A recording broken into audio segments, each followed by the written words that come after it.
Goeiedag, Vanessa Foster van die Bybel in 1 jaar saam met julle. Vandag lees ons saam uit Lukas 22, verse 35 tot 53. In hierdie gedeelte sien ons dat Jesus die disippels wou waarsku teen die verandering in hul omstandighede. Voorheen het hulle met niks uitgegaan om die evangelie te verkondig, maar nou sê Jesus vir hulle: wie 'n beursie en 'n reissak het, moet dit saamneem. Jesus wou hê dat hulle voorbereid moet wees. Net so word elke gelowige ook geroep om nie onverskillig te wees nie, maar om met wysheid en gereedheid die pad aan te durf. In vers 38, waar Jesus antwoord, dit is genoeg, meen hy nie dat die 2 swaarde genoeg is vir hul beskerming nie. Dit was 'n simboliese waarskuwing dat moeilike tye voorlê en dat hulle waaksaam moes wees. Efesiërs 6 vers 10 herinner ons daaraan om bekleed te wees met die wapenrusting van God. Dit is nie wapens van staal nie, maar van waarheid, geregtigheid en geloof. Lukas beskryf dan Jesus se intense gebed in die tuin van Getsemane. Ons lees dat Jesus 'n klipgooi wegbeweeg het van sy disippels en gekniel het, iets wat ongewoon was in daardie tyd. Ek weet nie van julle nie, maar ek is seker, Jesus het nie net rustig, saggies geprewel toe hy in gesprek was met Abba Vader nie.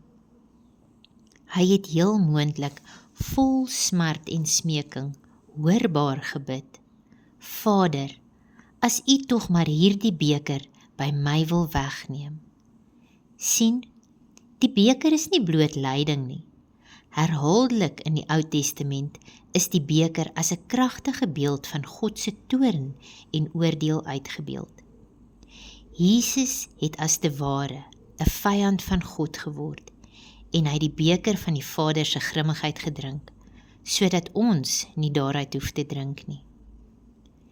Vir Jesus om figuurlik die beker te neem, was vir hom sy grootste lyding aan die kruis.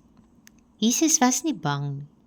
Hy het gewillig sy lewe vir die mensdom neergelê. God hoor Jesus se gebed, maar hy neem nie die beker weg nie. In plaas daarvan stuur hy 'n engel om Jesus te versterk, sodat hy die beker kan neem. Ons lees in vers 44.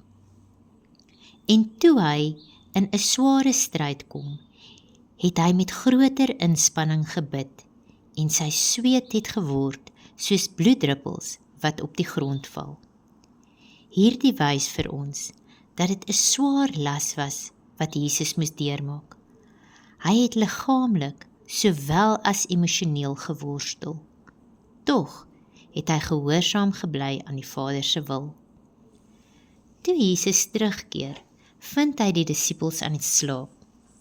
Alhoewel hy hulle aangemoedig het om te bid, was hulle swak. Maar sien, Jesus gee nie op nie. Hy maak hulle wakker en moedig hulle verder aan. Staan op en bid, dat julle nie in versoeking kom nie.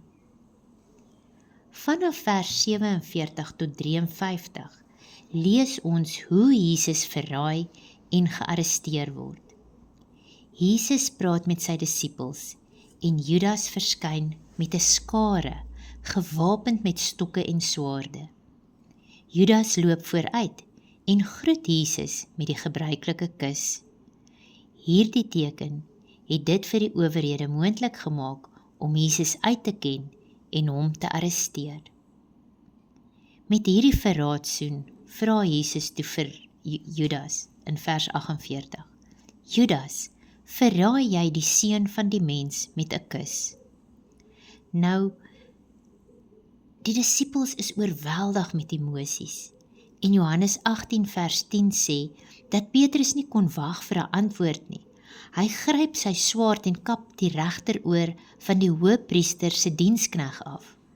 Nou natuurlik is dit nie wat Jesus wou gehad het nie. En vers 51 lees, hou op, dit is genoeg. En hy het sy oor aangeraak en hom gesond gemaak. In Matteus 26 vers 52 lees ons dat Jesus vir Petrus sê, sit jou swaard in sy plek terug, want almal wat die swaard neem, sal deur die swaard vergaan. Petrus het hier 'n fisiese swaard gebruik om 'n oor af te kap, maar toe hy die woord van God begin gebruik, die geestelike swaard, het hy harte deurboor tot eer van God. Nadat Jesus die diensknegt se oor genees het, het hy homself vrywillig oorgegee aan die leiers.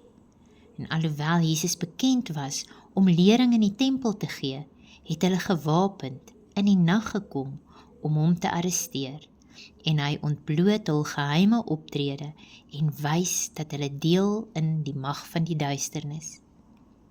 Die gedagte wat ek vandag by julle wil los, is dat die wêreld vinnig verander en dat daar baie versoekings is. Dit is maklik om te vlug of terug te veg, maar Jesus kom wys vir ons 'n beter manier. Ons moet wakker wees, getrou bid, wys wees en ons medemens dien. Ons kan kies watter swaard ons gaan dra, een van staal of die swaard van die waarheid. Mag julle 'n geseënde dag verder hê. Tot volgende keer, totsiens.